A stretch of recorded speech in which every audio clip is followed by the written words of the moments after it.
पुरुषोत्तम मास कथा अध्याय 30 पद्म पुराण आधारित कथा शैली। नैमिषारण्य के पवित्र वन में शौनक आदि ऋषि मुनि यज्ञ कर रहे थे। वहां सूत जी महाराज भगवान श्रीहरि के परम प्रिय पुरुषोत्तम मास का महात्म्य सुना रहे थे। सभी ऋषि मुनि भक्ति और श्रद्धा से कथा का श्रवण कर रहे थे। तब शौनक ऋषि ने हाथ जोड़कर कहा, हे सूत जी, आपने पुरुषोत्तम मास की अनेक पावन कथाएं सुनाकर हमारा जीवन धन्य कर दिया है। अब कृपा करके अध्याय 30 की कथा सुनाइए। सूत जी बोले, हे मुनियों, पुरुषोत्तम मास की महिमा अनंत है। इस मास में किया गया भक्ति, दान, जप, तप और सेवा का प्रत्येक कार्य भगवान श्रीहरि को अत्यंत प्रिय होता है। अब मैं तुम्हें अध्याय 30 की एक अद्भुत कथा सुनाता हूँ। बहुत समय पहले आनंदपुर नामक नगर में गोविंददास नाम का एक साधारण गृहस्थ रहता था। वह भगवान विष्णु का परम भक्त था। उसकी पत्नी लक्ष्मी भी अत्यंत धर्मपरायण और दयालु थी। दोनों पति पत्नी का जीवन सादगी से भरा था। वे प्रतिदिन प्रातःकाल भगवान श्रीहरि का स्मरण करते, तुलसी की पूजा करते और मंदिर जाकर दर्शन करते थे। उनके पास अधिक धन नहीं था, लेकिन उनके हृदय में संतोष और भगवान के प्रति अटूट विश्वास था। एक वर्ष पुरुषोत्तम मास का आगमन हुआ। नगर के मंदिरों में भजन, कीर्तन और कथा होने लगी। हर ओर भगवान विष्णु के नाम का संकीर्तन गूंजने लगा। गोविंददास ने संकल्प लिया, मैं इस पूरे पुरुषोत्तम मास में भगवान का विशेष पूजन करूंगा और यथाशक्ति सेवा करूंगा। उसकी पत्नी ने भी व्रत और पूजा का संकल्प लिया। पुरुषोत्तम मास के प्रारंभ से ही दोनों पति पत्नी प्रतिदिन मंदिर जाते, दीपदान करते और गरीबों को भोजन कराते। एक दिन मंदिर के बाहर उन्हें एक वृद्ध महिला दिखाई दी। वह बहुत दुर्बल और भूखी थी। गोविंददास ने उसे अपने घर ले जाकर भोजन कराया। महिला की आंखों में आंसू आ गए। उसने कहा, बेटा, भगवान तुम्हारा कल्याण करें। दिन बीतते गए। गोविंददास सेवा और भक्ति में लगा रहा, लेकिन उसकी परीक्षा का समय भी निकट था। एक दिन उसके व्यापार में अचानक भारी हानि हो गई। उसके पास जो थोड़ी बहुत बचत थी, वह भी समाप्त हो गई। पड़ोसियों ने कहा, इतनी पूजा पाठ करने का क्या लाभ? भगवान ने तुम्हारी सहायता तो नहीं की। लेकिन गोविंददास मुस्कुराकर बोला, भगवान की इच्छा में ही मेरा कल्याण है। उसकी पत्नी ने भी उसका साहस बढ़ाया। वह बोली, स्वामी, कठिन समय में ही भक्ति की सच्ची परीक्षा होती है। दोनों पहले की तरह भगवान का स्मरण करते रहे। एक दिन नगर में एक संत आए। उन्होंने पुरुषोत्तम मास की कथा सुनाते हुए कहा, जो व्यक्ति संकट में भी भगवान का विश्वास नहीं छोड़ता, उस पर श्रीहरि अवश्य कृपा करते हैं। यह सुनकर गोविंददास का मन और दृढ़ हो गया।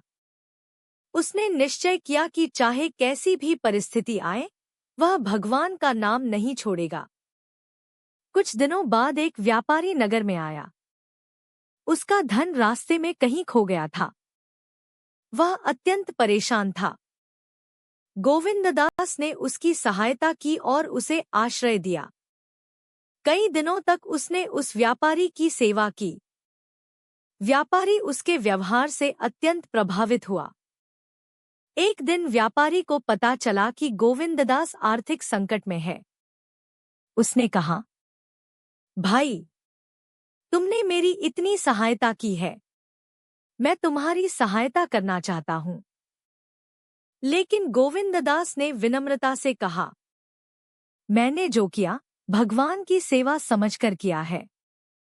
व्यापारी उसके उत्तर से और भी प्रभावित हुआ। पुरुषोत्तम मास की अंतिम एकादशी आई। उस दिन गोविंददास ने उपवास रखा। वह पूरे दिन भगवान विष्णु का नाम जपता रहा। संध्या समय उसने दीपदान किया और मंदिर में हरिनाम संकीर्तन में भाग लिया। पूरा वातावरण भक्ति से भर गया। रात्रि में जब वह सोया तो उसे एक अद्भुत स्वप्न दिखाई दिया। उसने देखा कि दिव्य प्रकाश से आकाश आलोकित हो गया है। उस प्रकाश के मध्य भगवान श्रीहरि विष्णु प्रकट हुए। उनके हाथों में शंख, चक्र, गदा और पद्म सुशोभित थे। गरुड़ उनके समीप खड़े थे। भगवान का स्वर अत्यंत मधुर था। भगवान बोले, हे गोविंददास, तुमने कठिन परिस्थितियों में भी मेरा विश्वास नहीं छोड़ा। तुमने दया, सेवा और भक्ति का मार्ग अपनाया। मैं तुमसे अत्यंत प्रसन्न हूँ। गोविंददास भाव विभोर होकर भगवान के चरणों में झुक गया। उसने कहा, हे प्रभु, मुझे धन या वैभव नहीं चाहिए। मुझे केवल आपकी भक्ति चाहिए। भगवान मुस्कुराए और बोले, जो मनुष्य पुरुषोत्तम मास में सच्चे हृदय से मेरा स्मरण करता है, मैं उसके जीवन में सुख, शांति और धर्म की स्थापना करता हूँ। तुम्हारे जीवन के सभी कष्ट दूर होंगे और तुम्हारा परिवार सदैव मेरी कृपा का पात्र रहेगा। इतना कहकर भगवान अंतर्धान हो गए। प्रातःकाल जब गोविंददास की आंख खुली, उसका हृदय आनंद से भर गया। उसने भगवान को प्रणाम किया और अपना स्वप्न अपनी पत्नी को सुनाया। दोनों की आंखों में भक्ति के आंसू आ गए। कुछ ही दिनों बाद वही व्यापारी फिर उसके पास आया। इस बार उसने गोविंददास को अपने व्यापार में सहभागी बनने का प्रस्ताव दिया। गोविंददास ने विनम्रता से उसे स्वीकार कर लिया। धीरे धीरे उसका जीवन सुधरने लगा, लेकिन अब उसमें कोई अहंकार नहीं था। वह समझ चुका था कि सच्चा सुख धन में नहीं, बल्कि भगवान की भक्ति और सेवा में है। उसने अपनी आय का एक भाग गरीबों की सहायता में लगाना शुरू कर दिया। मंदिरों में दान देता, भूखों को भोजन कराता और साधु संतों की सेवा करता। नगर के लोग उसे आदर की दृष्टि से देखने लगे। वह सभी से कहता, पुरुषोत्तम मास भगवान की कृपा प्राप्त करने का श्रेष्ठ अवसर है। इस मास में किया गया प्रत्येक शुभ कार्य जीवन को पवित्र बना देता है। सूत जी बोले, हे मुनियों, यही पुरुषोत्तम मास की महिमा है। जो मनुष्य श्रद्धा, सेवा, दया और भक्ति के साथ इस मास का पालन करता है, भगवान श्रीहरि उसका कल्याण करते हैं और उसे अपने चरणों में स्थान देते हैं। कथा का संदेश। पुरुषोत्तम मास भगवान विष्णु को अत्यंत प्रिय है। कठिन समय में भी भगवान पर विश्वास बनाए रखना चाहिए।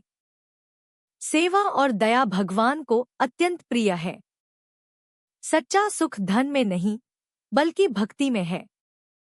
पुरुषोत्तम मास में किया गया पुण्य अनेक गुना फल देता है। भगवान अपने भक्तों का कभी त्याग नहीं करते। श्री पुरुषोत्तम भगवान की जय। श्रीहरि विष्णु भगवान की जय। जय श्री राधे कृष्ण।